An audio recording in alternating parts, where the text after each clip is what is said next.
On the list of things you expect to stop traffic, this is not one of them.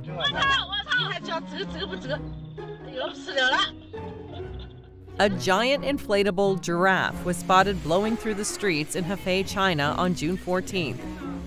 The blow-up mammal had been placed outside a shopping mall when strong winds swept it away. It soon came to a stop in front of cars at an underground parking entrance, much to the amusement of onlookers.